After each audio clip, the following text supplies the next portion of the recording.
Hey guys, Scott from Aristocob.com here. And Seth from, well, I'll tell you later. And hey, our prop is back. No longer a bottle of glue. It's still not a functioning microphone. What are we going to do about that? I don't know. I've got a solution in the works. Maybe in about a month we'll have it up and running again. So in the Hopefully. meantime, it's just a prop. Well, you Yeah, know. it is a nice prop. Yeah, that's right. I suppose like the microphone on all the talk show hosts, television talk show hosts. Yeah, it's not those doing are- much. Those are all fake anyway. We are very cold in my shop today. According to the thermometer on the wall, it's a little bit over 35 degrees, 30-something degrees, not quite 40. And we arrived today, and I started to get a fire going in the fireplace back here, the wood stove, only to see smoke coming out of places that it shouldn't be coming. And apparently it's time to replace the stove pipe. It has rusted away at both the top and the bottom. It comes out at a 90 degree and then goes up and into the wall at a 90 degree, and it's dropped down. So we put the fire out quickly. Yeah, It's cold. I mean, it's smoky in here, about to get more smoky. it's really just a universal lesson, I think, because sometimes you just got to stop and get a new pipe. And so, you know, That's true. you're welcome. It's at Aristocob.com. Yeah, thanks for that, boy. Yeah.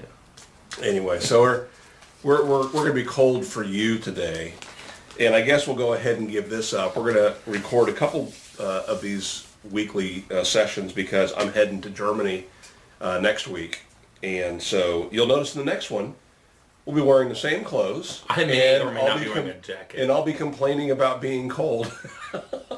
Yeah. So I brought my Christmas pipe, my lumberjack, and because we were filming several things, and I saw on Instagram some people saying it was taking them about 3 to 3.5 hours to smoke a bowl in this. I thought about layering the different tobaccos we would be smoking today and just smoking them straight down That'd be cool. per episode. Yeah, I might give that a try later. But what we're smoking today, I don't want to risk in this new pipe because we're very excited about finally trying the H&H Bulk Vermont meat candy. Now it doesn't really smell meaty. I know Mom smelled it and said it smelled like bacon. She did. The very first word, I didn't tell her what it was. I said, smell this. What does it smell like? And she smelled it and went, bacon? So, apparently.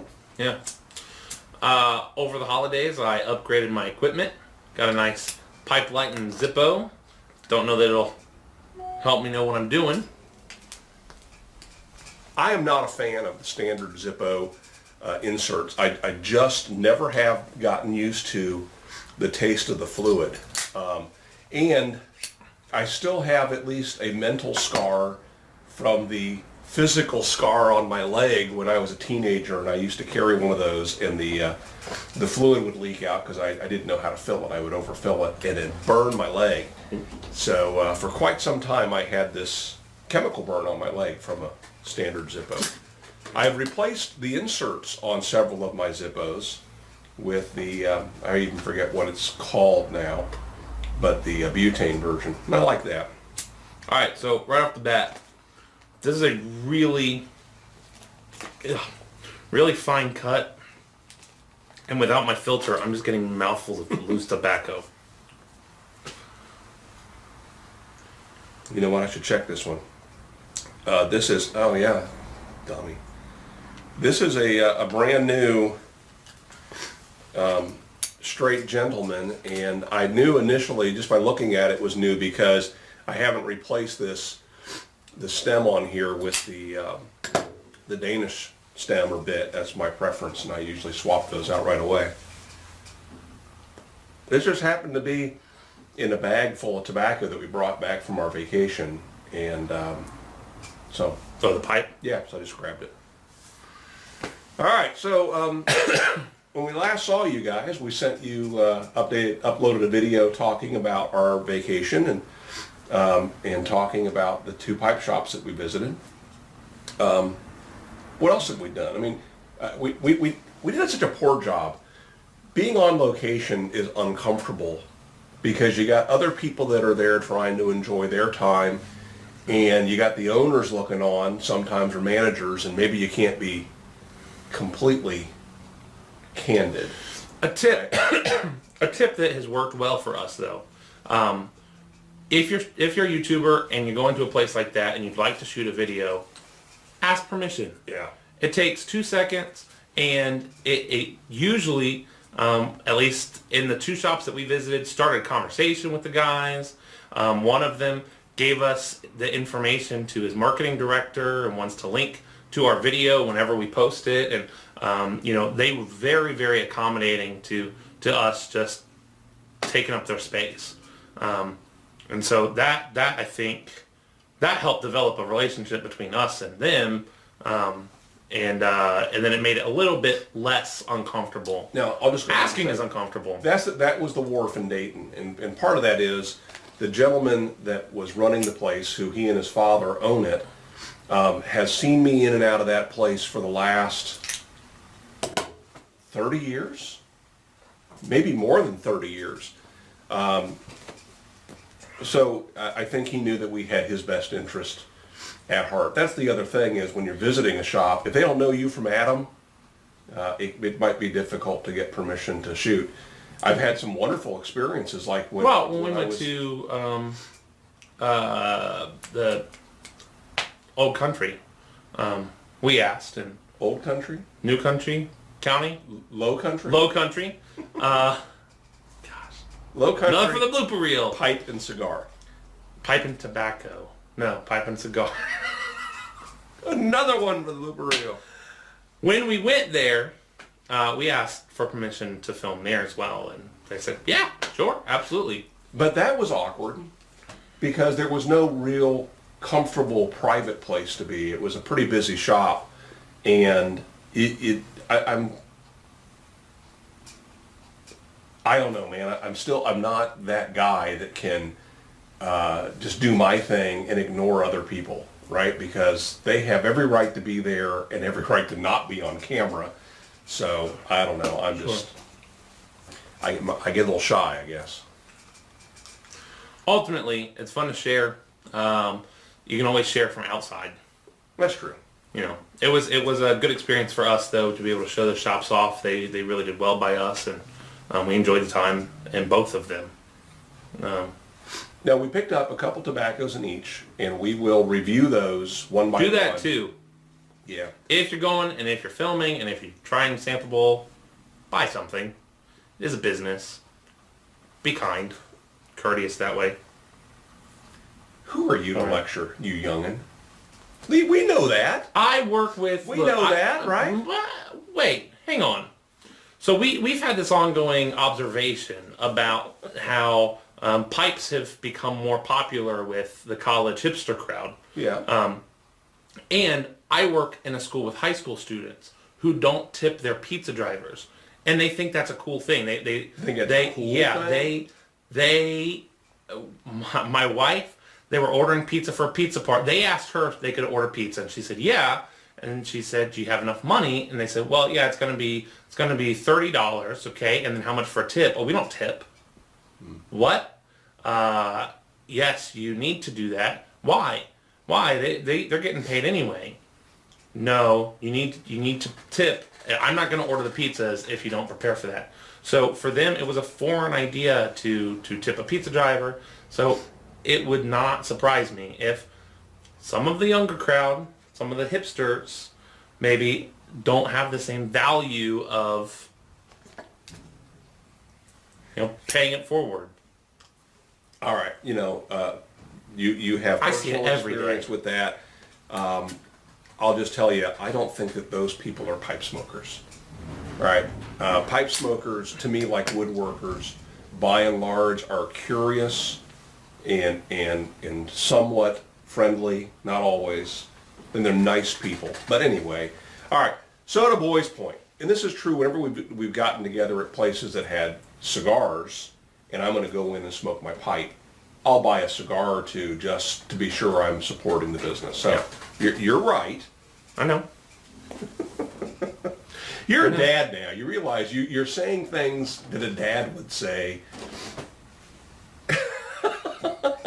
I tell you, can't help yourself. working with 16, 17-year-olds, there are so many stupid people, and there's so many stupid teenagers. In fact, most of them. But not at the school system that employs you, right? No, that's most of them. Anyway, but if you're watching, you must not be one of those stupid teenagers, so kudos to you. Good luck on your senior project. All right. I have a YABO. Can I do a YABO? I'm going to do a YABO. Someone contacted me, and forgive me, I'm forgetting your name right now, but I'm hoping it'll come to me.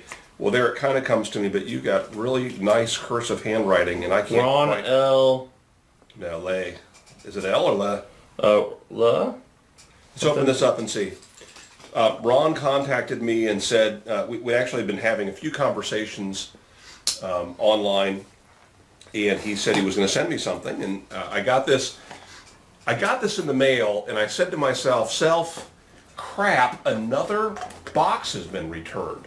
We have had so many problems here in the last couple of weeks while Jandy was in Ohio with the post office up there misinterpreting something and shipping them back to us in High Point. And the big deal is most of those were APOs. These are boxes that were going to military folks that are serving abroad.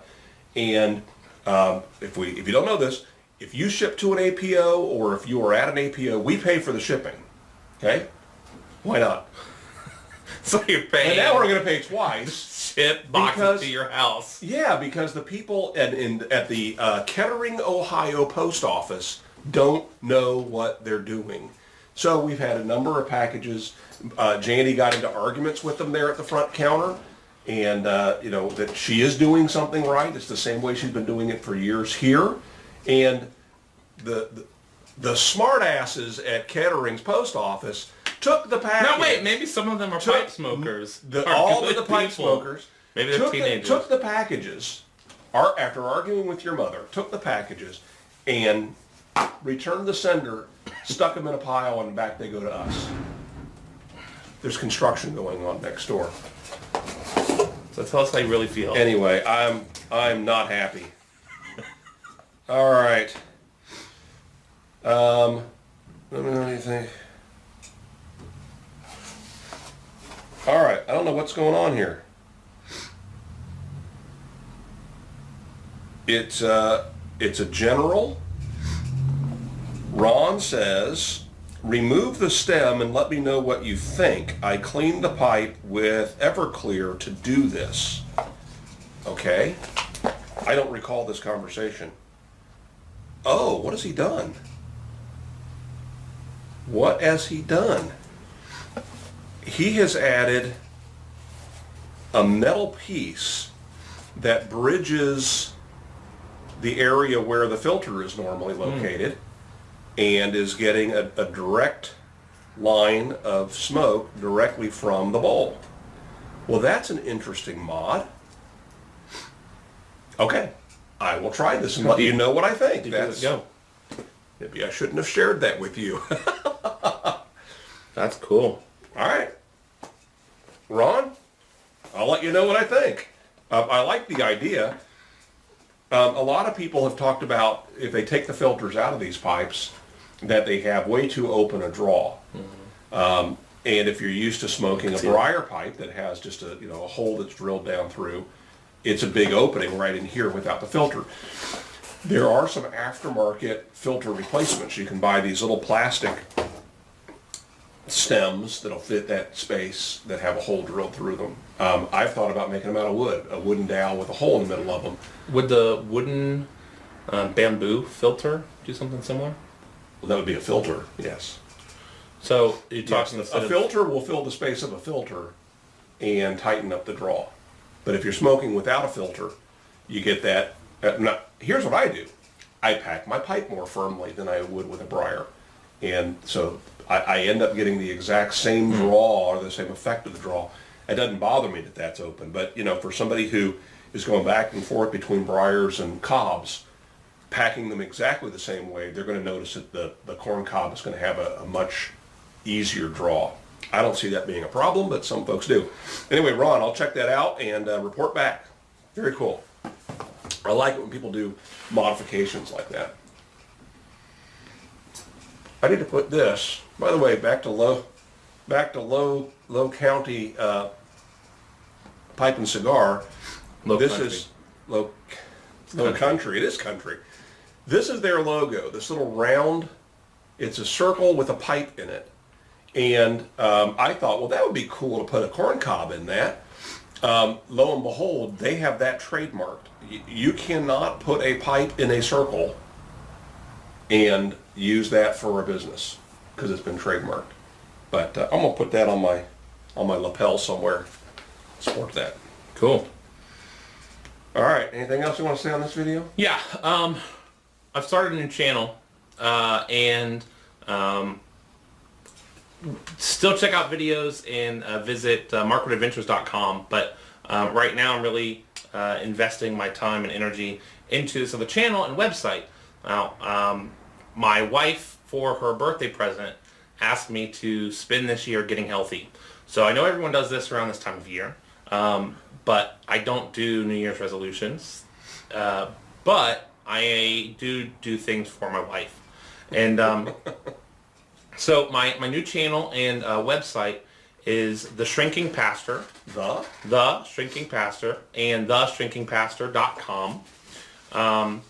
And there are some videos on there now that's explaining what I'm doing, but it involves dieting, exercise, some spiritual growth stuff over the year, relationship growth over the year.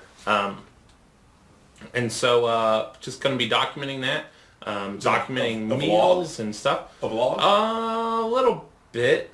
I don't know. It hasn't fully taken shape yet, but it will be part blog, part vlog, because there will be additional content on the site, maybe recipes and things.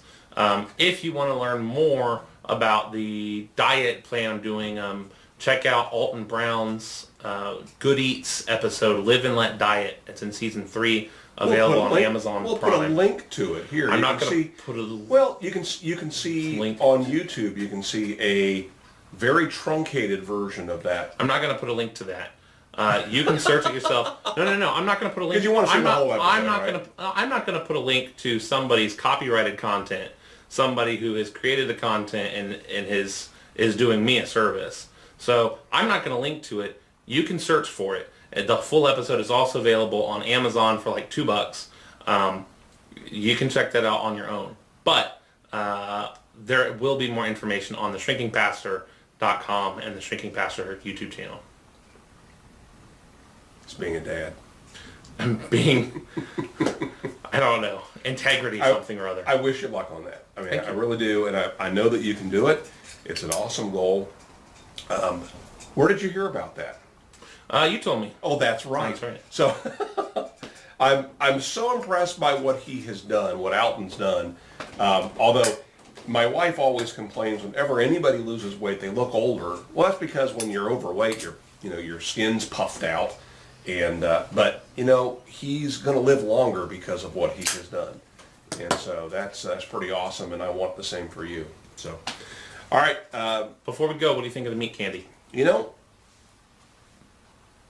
I like it. I'm not getting any meat, not as usual. Exactly. I guess we need to have somebody else witness our room note to see what that smells like. But I will tell you this: I like it. I'm gonna take it and I'm What? gonna You're put gonna- it into. you're gonna what? I'm gonna take it and I'm gonna put it into a. I'm gonna sprinkle some bacon grease over top. All right, you're going to take some of it and sprinkle Yeah, that's what I bacon said. grease over yours. All right, that's fine.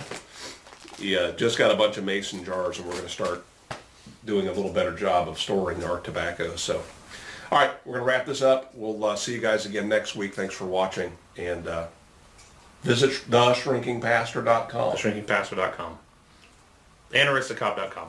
Hey, why not?